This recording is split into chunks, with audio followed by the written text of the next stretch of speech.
बात करते हैं हमारे देश में हो रहे मेडिकल एग्जाम यानी नीट की। दोबारा होने वाली परीक्षा में अब सुरक्षा का बहुत ध्यान रखा जा रहा है। प्रदेश के जिलों के परीक्षा केंद्रों पर पहुंचाए जा रहे प्रश्न पत्रों को बहुत ही कड़ी सुरक्षा में लाया जा रहा है। केंद्र की सरकार ने पिछली बार पेपर लीक करने वाले मैसेंजर टेलीग्राम को कुछ दिनों के लिए देश में बंद कर दिया है। मध्य प्रदेश सरकार ने भी आज नीट परीक्षा की तैयारियों को लेकर बैठक की और सभी जिला प्रशासन को मुख्यमंत्री ने सतर्कता बरतने का आदेश दिया। नीट की तैयारियों को लेकर क्या कुछ तैयारियां चल रही हैं, हमारी इस रिपोर्ट में देखिए।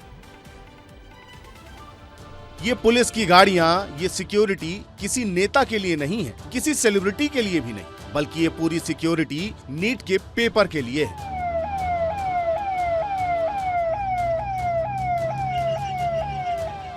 तस्वीरें जगदलपुर के मां दंतेश्वरी हवाई अड्डे के बाहर की है, जहां री नीट का पेपर आया तो पुलिस ने चौतरफा सिक्योरिटी दी ताकि पेपर के लीक होने की संभावना भी ना हो। दरअसल 21 जून को नीट का री एग्जाम होने वाला है और उससे पहले अब सरकार खूब तैयारियां कर रही है। खुद डॉक्टर मोहन यादव ने भोपाल में कलेक्टर और पुलिस अधीक्षकों के साथ बैठक की। प्रदेश के 30 जिलों में 283 परीक्षा केंद्रों पर आयोजित होगी। इसी को लेकर सीएम ने सभी को दिशा निर्देश दिए। इसके अलावा अब केंद्र सरकार ने टेलीग्राम पर भी बैन लगा दिया है। अब 22 जून तक भारत में टेलीग्राम बंद ही रहेगा, क्योंकि पिछली बार टेलीग्राम से ही पेपर लीक होने का दावा किया गया था।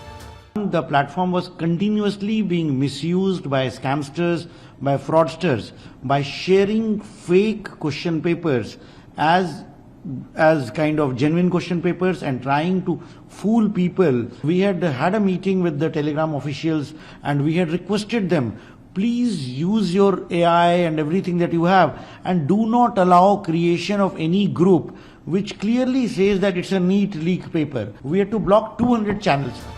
यही नहीं, टेलीग्राम में 30 जून 2026 तक मैसेज एडिट फीचर को बंद करने का निर्देश दिया गया है। अब इस मामले में अभ्यर्थियों का क्या कहना है, सुन लीजिए। ये सारे जो इलीगल स्कैम्स और ये सब होते हैं, ये सब टेलीग्राम में ज़्यादा इजीली हो जाते हैं, इसलिए मेरे को लगता है कि ये अच्छा डिसीजन है गवर्नमेंट का। ये बेनिफिशियल ही है हमारे लिए कि उससे बहुत ज़्यादा डिस्ट्रैक्शन वगैरह होती थी कि पेपर लीक का है तो सारे बच्चे वहीं लग जाते थे वगैरह। मतलब कि पेपर लीक वगैरह के अगर उस हिसाब से अगर टेलीग्राम बंद किया तो उन्हें एक स्पेसिफिक चैनल को बंद कराना चाहिए था, ना कि ऐसा कि या फिर उन चैनल्स को रिपोर्ट कराना चाहिए था, बंद कराना चाहिए था जो कि लीक कर रहे हैं। तो कुछ टाइम के लिए टेलीग्राम को बंद कर देना सही है और फिर उसके बाद दोबारा से शुरू कर दो।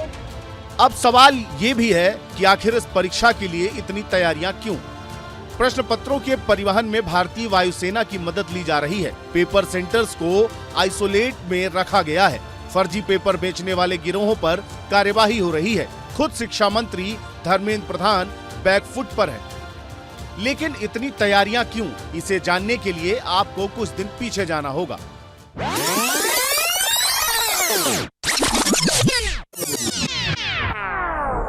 3 मई 2026 को नीट यूजी की परीक्षा हुई, लेकिन पेपर के लीक होने के आरोप सामने आते ही मामला तेजी से बढ़ा। 8 मई को जांच केंद्रीय एजेंसियों तक पहुंची और 12 मई को एनएटी ने पूरी परीक्षा रद्द कर सीबीआई जांच के आदेश दिए। इसके बाद 13 मई को 5 और 14 मई को कुल 7 गिरफ्तारियां हुई, जबकि 27 मई तक यह संख्या 13 पहुंच गई। आखिरकार लाखों छात्रों के लिए 21 जून 2026 को री नीट कराने का फैसला लिया गया।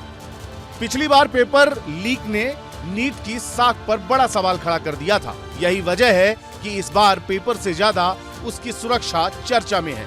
पुलिस का पहरा, एयरफोर्स की निगरानी और एजेंसियों की चौकसी, सब कुछ इस कोशिश में है कि 21 जून को सिर्फ परीक्षा हो, कोई विवाद नहीं। ब्यूरो रिपोर्ट विस्तार में। री नीट परीक्षा को लेकर सरकार बहुत सतर्क है। सरकार ने दोहराया है कि अगर किसी को पेपर दिलाने, परीक्षा में मदद कराने या किसी तरह का कोई ऑफर मिले तो उसकी जानकारी तुरंत राष्ट्रीय साइबर अपराध हेल्पलाइन यानी कि 1930 या साइबर क्राइम पोर्टल पर दे। वैसे नीट परीक्षा करने वाली एनटीए ने नीट री एग्जाम में कुछ बदलाव किए हैं। अब नई गाइडलाइंस के मुताबिक परीक्षा का समय अब 180 मिनट से बढ़ाकर 195 मिनट कर दिया है। साथ ही आंसर सीट में रफ वर्क के लिए जगह बढ़ाई गई है। उम्मीद है इन सुधारों से परीक्षा देने वालों को मदद मिलेगी।